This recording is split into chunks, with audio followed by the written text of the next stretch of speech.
Hello and welcome to Procrastination Point's video Snark. I read bad books so that you don't have to. I'm continuing my read-through of A Touch of Darkness by Scarlet St. Clair. Not the first video, go check out the others. Links are posted below. Chapter 11. What was the difference in this woman's request and Orpheus's wish to bring Eurydice back from the dead? Persephone literally just said what the difference was. Death! And the fact that she still doesn't understand any of this is just insanely frustrating to me. A literal child could understand the concept of not bringing the dead back to life, but it's apparently too much to ask of Persephone. Persephone is taken to her garden where she does her work, but she can't stop fuming over everything that happened, and she somehow continues to miss the point entirely. Once she's finished, she can't teleport back, so she decides to go looking around some more. That lasts for about 2 seconds before she finds the library. In there, as she's looking at some of the books, she stumbles upon a map of the underworld. However, she can't help but note that there are several sections missing, mainly Tartarus and Elysium. Hades shows up and tells her when asked that the map only shows people things when they're worthy of knowing, and considering Persephone's previous actions, I continue to agree with him about it.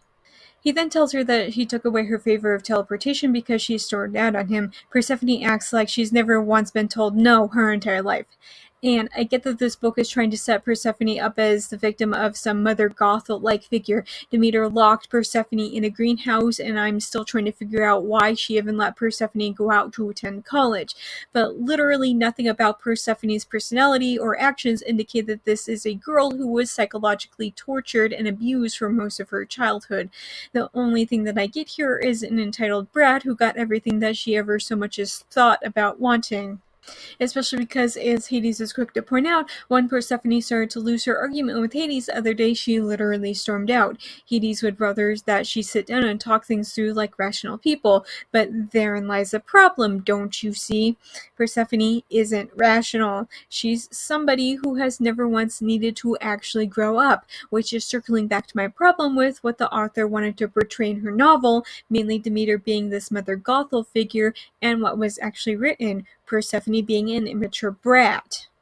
Going further into Persephone's inability to see things like an irrational adult, Hades then has to explain to her the concept of the Fates like she's 5, that the Fates cut Eurydice's string and there wasn't anything that he could do about that, but the sick daughter was in limbo and Hades has room to negotiate for her life.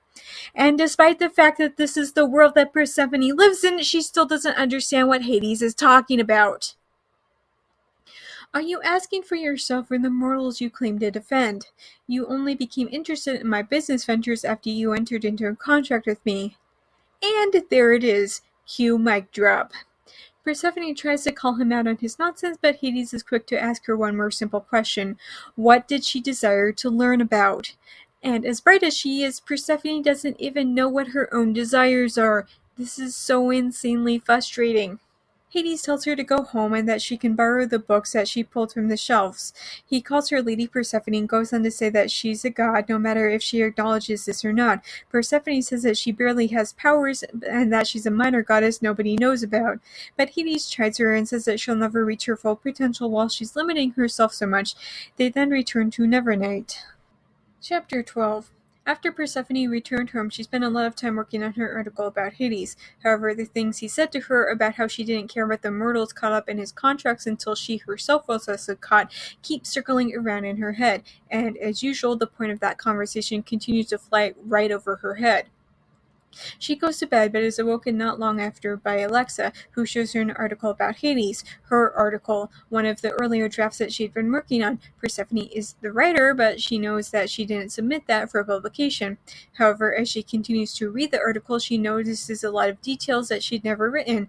One of them that stands out to her is that they describe Hades' eyes as boorish. This prompts Persephone to spend an entire paragraph just describing his dreamboat eyes.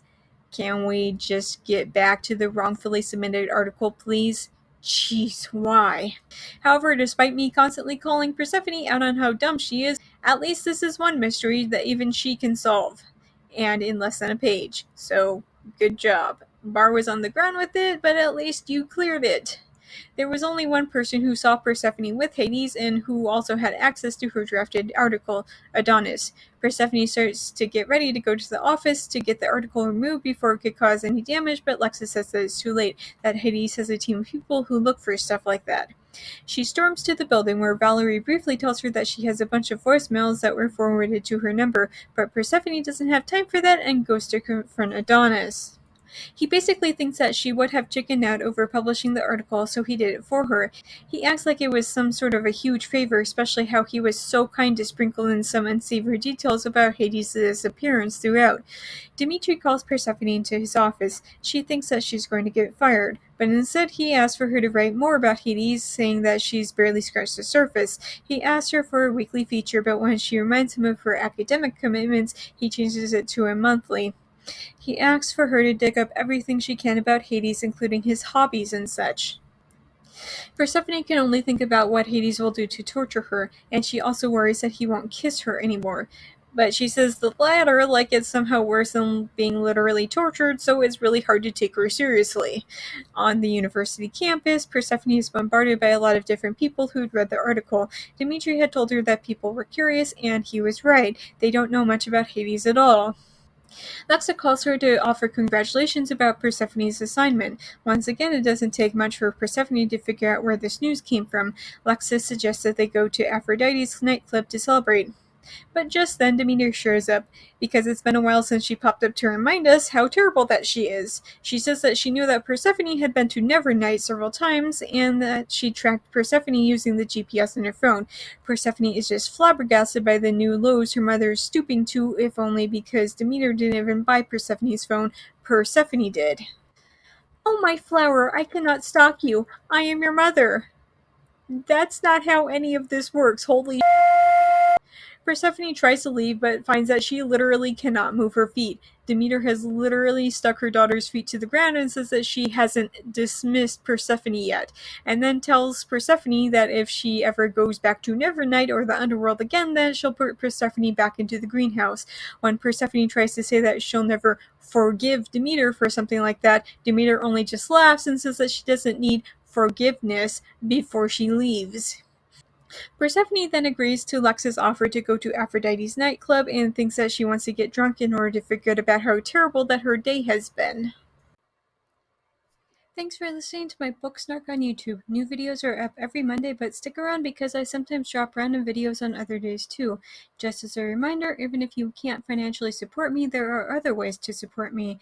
The first is watching this video as well as all my other videos. It's also important to like and subscribe. Finally, you can share this video with all of your friends so that they can help as well. If you're already caught up with all of my videos, you can go to Tumblr for my main book Snarks, always free and updated every morning. And if you've already read all of my main Snarks, you can find even more Snark on my Patreon. You can access it for $1 a month. Plus, you also get early access to my main Tumblr Snark. Special thanks to Dawn, Phoebe, and Nikki for supporting me on Patreon already. If you want to hear your name in my video next week, either support me on Patreon or make a one-time donation. Do you like my Snark so much that you want me to snark your writing? I do that too. For just $3 per chapter, I will tell you how awful that your writing is. But not to worry if you feel like you couldn't take the criticism. I also offer regular book editing as well. $3 for every 5,000 words. You can contact me on any of my social media platforms if you have further questions. If you want to read some of the things that I've written, you can purchase my works on Amazon. I have a slew of erotic short stories and now 2 full-length novels. I also sometimes run flash sales on my stories, and if you don't follow me on any social media, you might want to do so just so you can know when I might be offering more things for free. Links for everything will be posted below. See you next week, guys.